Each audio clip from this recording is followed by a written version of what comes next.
Namaste, beloved ones, and welcome to this month's Shakti Temple Talk.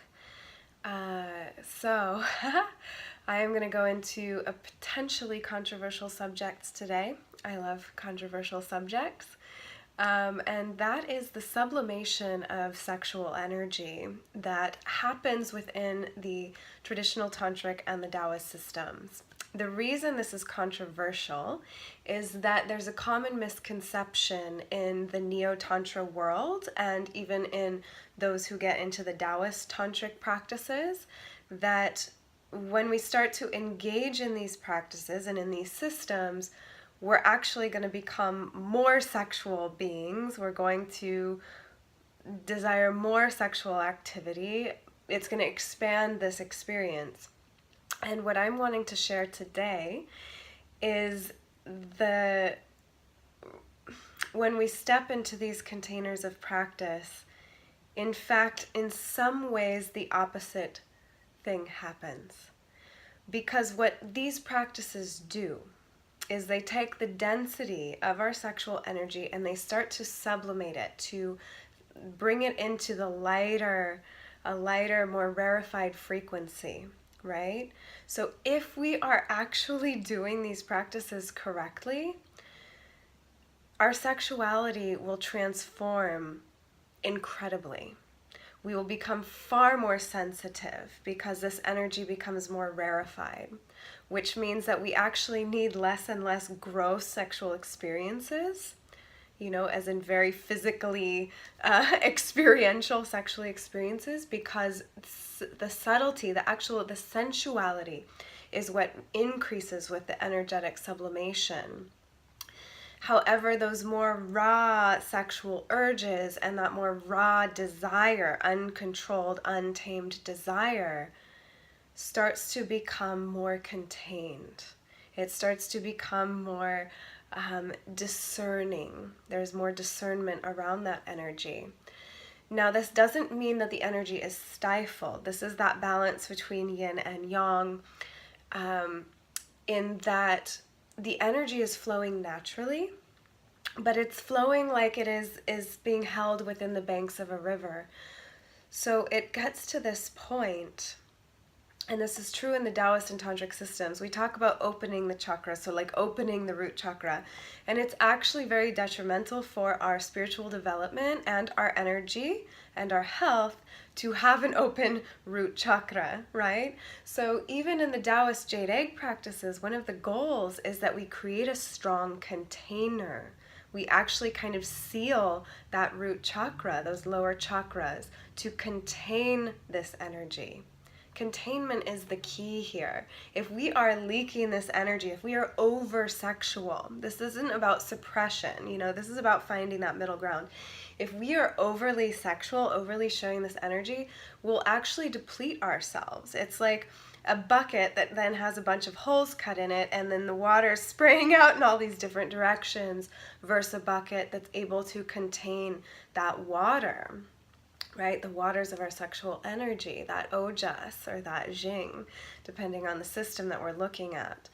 So this is something I feel inspired to speak to because what we see a lot in modern Tantra or in Neo-Tantra is this idea of it's almost like we're just swimming in the lower chakra energies, which there's nothing wrong with. This is a vital step in us starting to move upward. However, if we're not actually using the practices to start to sublimate this energy, to start to rarefy this energy, to become more sensitive, to contain this energy, we're actually missing the entire point of the path of Tantra and the path of the Taoist sexual practices.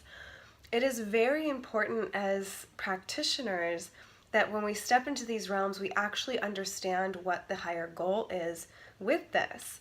That being said, I want to share a little bit about my own personal journey into these realms because I came into them from this other side, right? And I've been almost surprised by the experience that I've had after a decade in these systems. And what's happened for me is when I entered these systems, I was very much a very open root chakra person. I had very poor boundaries. I had poor discernment. I had a lot of sexual energy that I didn't know how to contain properly or how to navigate. And I came into these practices wanting to enhance that energy and have more of it and then go even more wild with the fires of my desire and my sexual explorations. What happened as I went into these systems is I started to purify. And it wasn't necessarily, there were aspects to the purification that were very sensual and beautiful and amplifying. And then there were aspects to the purifications that happened as a result of the practices that were very intense, that were kind of burning off the dross of the shame and the guilt and the, the kind of honestly wreckage that I'd caused in those years before I learned the containment of that energy in a good way. And there's a lot of karma that gets created even if we only are intimate with someone for one night. They say that the body, it takes 7 years for the body to regenerate cellularly. So the memory of that one encounter takes 7 years to kind of run its course, to recycle through, to become purified. So there's a lot of, when you actually come into these systems, there's a lot of, basically they don't encourage that promiscuity with the sexual energy because it creates all these cords. It actually defeats the purpose. It creates more complication in the purification of our spiritual path. So if we are truly on a spiritual path, in almost every system, they actually encourage rarefying this energy, becoming more contained, becoming more discerning, creating containers when we are engaging with this energy, that it's done in a very, very, very conscious way so as not to create more karmas or samskaras or these ruts or entanglements that actually keep us from that awakening, from that sublimation of energies. So again, back to my journey, I came in from that place of really wanting to kind of exalt and go more into it. And what happened as I walked these paths and went through that process of purification is that my energy became way more contained, way more discerning, to the point that now it's like I'm containing that energy in a very precious way. And in my development at this point, there's been a very clear delineation of where the energy is working now, where it's more, a lot of my work is more up in the heart, whereas before it was definitely down in the lower chakras. So what happens when the energy starts to move, starts to sublimate, is we take these denser sexual energies and we move them.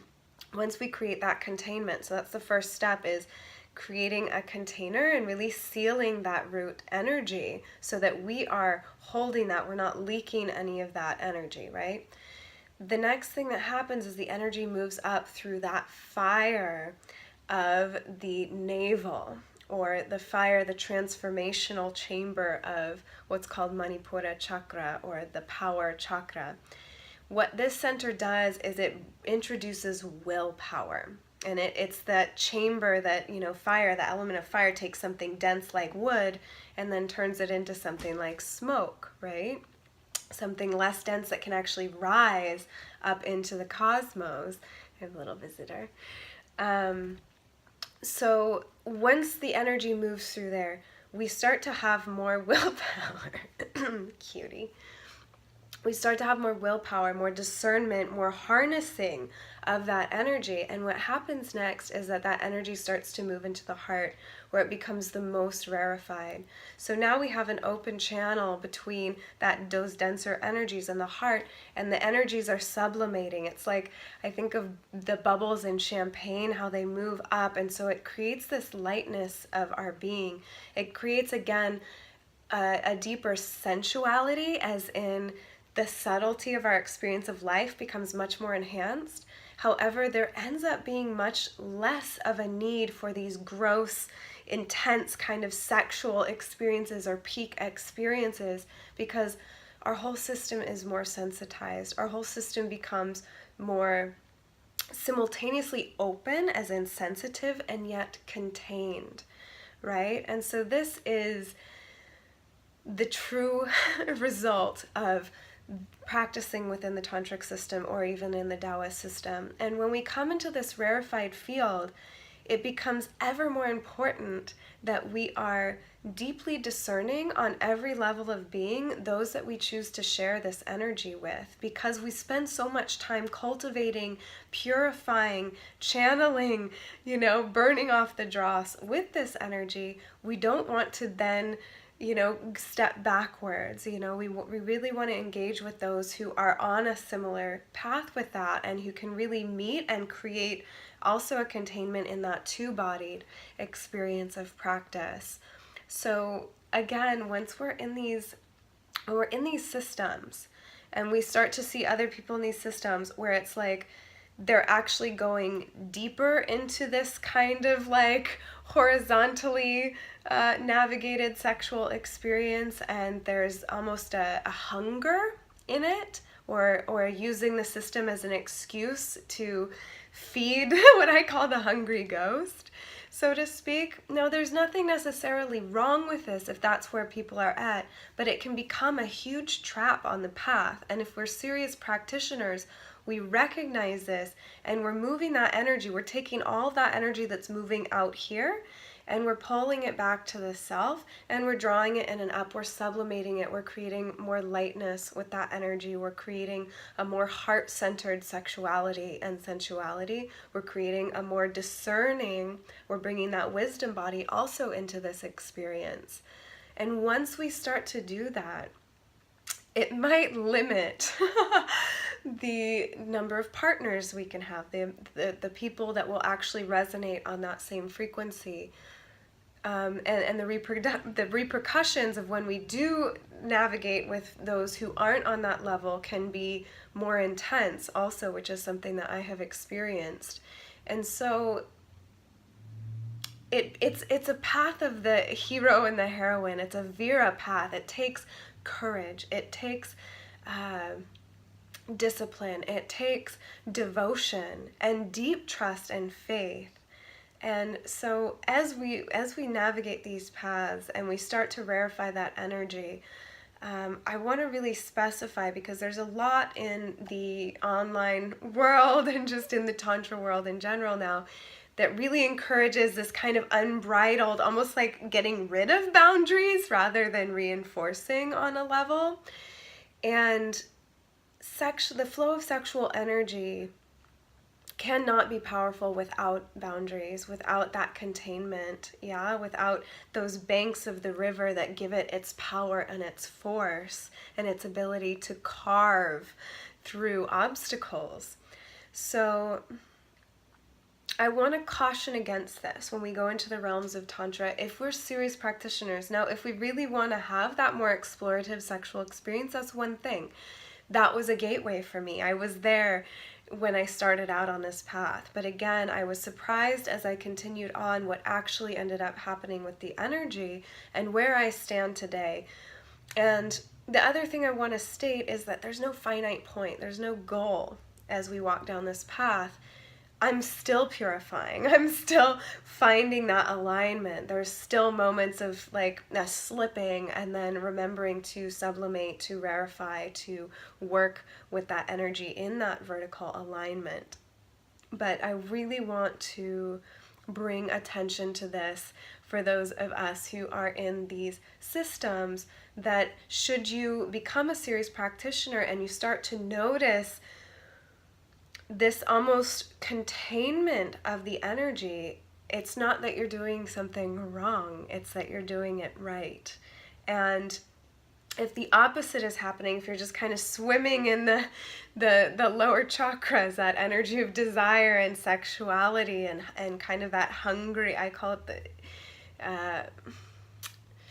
it the hungry ghost realm to some degree, where we can't get enough and we're feeding ourselves from outside of the self.